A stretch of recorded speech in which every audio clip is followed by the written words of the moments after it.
اللہ تبارک و تعالیٰ کی دو صفتوں کے ساتھ شروع ہوتی ہے، علیم الحکیم جی، اور انہی دونوں صفتوں کے اوپر ختم ہو جاتی ہے، العلیم الحکیم۔ تین جگہ ہے، یہ شروع میں ہے علیم الحکیم، بیچ میں ہے العلیم الحکیم، اور آخر میں ہے العلیم الحکیم۔ تو اللہ کی دو صفتوں سے یہ سورہ شروع ہوتی ہے اور دو صفتوں کے اوپر ختم ہو جاتی ہے۔ اللہ، ایسا کیوں ہے؟ ایسا اس وجہ سے ہے کہ آدمی کسی تکلیف میں مبتلا ہوتا ہے تو اسے شکایت ہوتی ہے کہ کیا اللہ تبارک و تعالی میری اس تکلیف کو نہیں جانتا ہے؟ حقاً یعلم، یقیناً جانتا ہے، لیکن تم کو اس تکلیف میں اس نے مبتلا کیا ہے، جانتے ہو؟ ایک حکمت کی بنا پر ہے جی، علیم حکیم، اسے معلوم ہے تم جس تکلیف میں ہو، لیکن یہ جو تکلیف تمہارے اوپر آئی ہے یہ ایک حکمت کی بنا پر ہے جی۔ لہذا اللہ کی ان دو صفتوں کے ساتھ یہ سورہ کریمہ شروع ہوتی ہے اور انہی دونوں صفتوں پر یہ سورہ کریمہ ختم ہو جاتی ہے۔ شیء آخر، تیسری چیز، اس میں چار لوگ خواب دیکھتے ہیں۔ سورہ کریمہ کبھی ترجمہ کے ساتھ پڑھے ہیں؟ اس میں چار لوگ خواب دیکھتے ہیں جی۔ حضرت یوسف علیہ السلام، مصر کا بادشاہ ریان کہ 7 موٹی گائیں ہیں اور 7 دبلی گائیں ان کو کھا رہی ہیں، 7 ہری بالیاں ہیں، 7 سوکھی بالیاں ہیں۔ تو ایک خواب حضرت یوسف علیہ السلام نے دیکھا کہ 11 ستارے اور سورج اور چاند مجھے سجدہ کر رہے ہیں، یہ خواب حضرت یوسف علیہ السلام نے دیکھا۔ اور ایک خواب مصر کے بادشاہ نے دیکھا۔ 2 ہو گئے، 2 اور کون ہیں؟ 2 وہ لوگ ہیں جو حضرت یوسف علیہ السلام کے ساتھ جیل میں ہیں جی۔ ایک خواب دیکھتا ہے کہ اس نے اپنے سر کے اوپر روٹیوں کا خوان اٹھا رکھا ہے اور چڑیاں اس خوان سے روٹیاں اٹھا اٹھا کر کے بھاگ رہی ہیں۔ 3، چوتھا ساقی، وہ جو بادشاہ کو شراب پلانے والا تھا، اس نے یہ دیکھا کہ آسر خمرا، کہ میں بادشاہ کو پھر سے شراب پلا رہا ہوں جی۔ ان 4 آدمیوں نے خواب دیکھا ہے۔ اس میں نکتہ کیا ہے؟ نکتہ یہ ہے کہ جہاں حضرت یوسف علیہ السلام کے خواب دیکھنے کا تذکرہ ہے وہاں صیغہ ماضی استعمال کیا گیا ہے، انی رأیت جی، ایسا میں نے دیکھا۔ اور یہ تینوں آدمی جب خواب دیکھتے ہیں تو وہاں پر فعل مضارع ہے، یہاں پاسٹ ہے۔ کہاں؟ حضرت یوسف علیہ السلام کے خواب دیکھنے کی جب بات آئی تو وہاں جو ورب استعمال کیا گیا ہے وہ پاسٹ کا ہے، رأیت ایسا۔ اور بقیہ جو 3 لوگ ہیں جنہوں نے خواب دیکھا ہے وہاں پریزنٹ استعمال کیا جا رہا تھا، وہ پریزنٹ انڈیفینٹ استعمال کیا جا رہا ہے، فعل مضارع۔ لما، وائی، ایسا کیوں؟ ایسا اس لیے کہ حضرت یوسف علیہ السلام نے خواب صرف ایک بار دیکھا ہے کہ میں نے دیکھا کہ 11 ستارے، سورج اور چاند مجھے سجدہ کر رہے ہیں۔ یہ خواب انہوں نے دیکھا مرتن واحدہ، اس وجہ سے پاسٹ کا ورب استعمال کیا گیا، ایسا۔ اور یہاں کیا استعمال کیا؟ آئی سی، میں دیکھتا ہوں، 3 جگہوں پر۔ کیوں؟ اس لیے کہ انہوں نے کئی بار یہ خواب دیکھا ہے، بادشاہ نے وہ جو خواب دیکھا نا کئی بار دیکھا ہے جی۔ اور یہ جو قیدی تھے انہوں نے بھی اس خواب کو ایک بار نہیں کئی بار دیکھا تھا۔ اس وجہ سے حضرت یوسف علیہ السلام کے خواب دیکھنے کی جب بات آئی تو وہاں پر پاسٹ کا صیغہ استعمال کیا گیا، رأیتو۔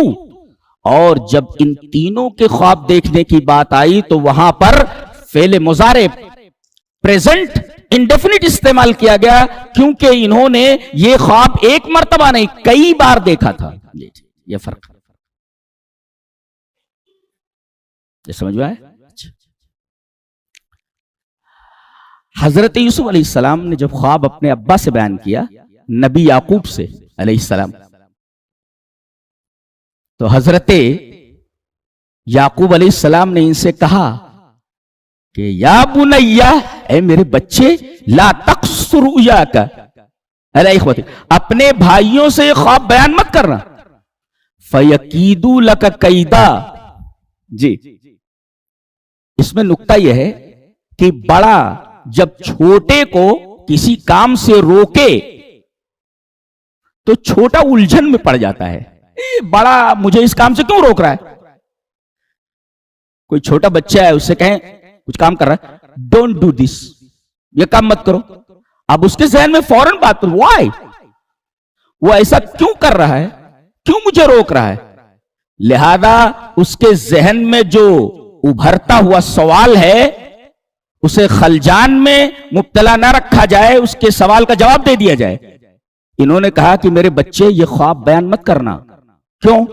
फयकीदू लका कैदा, ये ख्वाब मैं बयान करने से तुम्हारे भाइयों से इसलिए मना कर रहा हूं ताकि वो तुम्हारे खिलाफ कोई मक्र न करने लगे, कोई चाल न चलने लगे। जी, ये देखो, इस वजह से मैं मना कर रहा हूं कि ख्वाब बयान मत करना।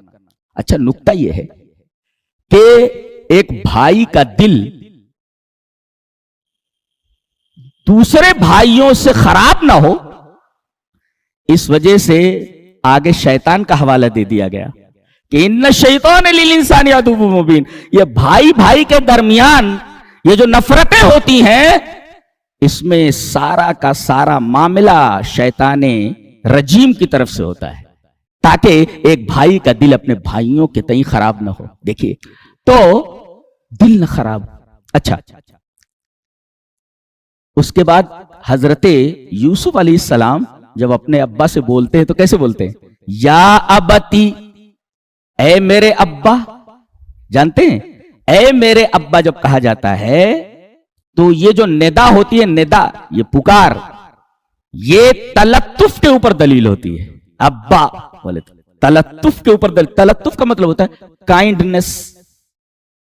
इसी तरीके से आप काइंडनेस के अलावा इसको माइल्डनेस भी कह सकते हैं, बड़ी नरमी के साथ। तो ये नरमी के ऊपर दलील है। इससे पता चलता है कि अंबिया जो होते हैं अपने मां बाप के सबसे ज्यादा फर्मा बरदार होते हैं। जी, अल अंबियाउ अबर्रुन्नास बिवालिदैहिम, अंबिया सबसे ज्यादा अपने वालिदैन का फर्मा बरदार होते हैं। और मिनल बर्री, फर्मा बरदारी का एक तरीका यह है कि जब निदा दी जाए तो तलत्तुफ के साथ, जी, के वो मिनल बर्री, ये फर्मा बरदारी में से है कि उनको जब पुकारा जाए तो इस पुकार के अंदर बड़ी नरमी हो, काइंडनेस हो। जी, वही कह रहे हैं, या अबती, ए मेरे अब्बा। अच्छा, भाइयों को नफरत क्यों थी हजरत यूसुफ अलैहिस्सलाम से? अव्वलन ये दूसरे मां से थे, ये सारे भाई, और ये जो दो भाई थे यूसुफ और बिन्यामीन, ये एक मां के थे। नुक्ता ये मिला कि एक आदमी की दो बीवियां हूं तो ये दो बीवियों के जो बेटे होते हैं, औलाद होती हैं, इनकी एक दूसरे से तकरीबन नहीं बनती है। जी जी, ये फितरत है तकरीबन। वो बीवी कान में फूंकती रहती है बच्चों के, मां, अरे मुझे लाया था पहले ब्याह करके, अय्याश टाइप, देखो दूसरी करके ले आया। बच्चे भी कहते हैं हाँ हो जी। तो इस तरीके से माएं जो कान भरती रहती हैं, तो दोनों बीवियों के जो बच्चे होते हैं उनके दरमियान नफरत भरी रहती है। अच्छा, बच्चों को ये शिकायत थी, दूसरी बीवियों के जो बच्चे थे, जी, यानी 10 ایک ماں سے تو حضرت یوسف اور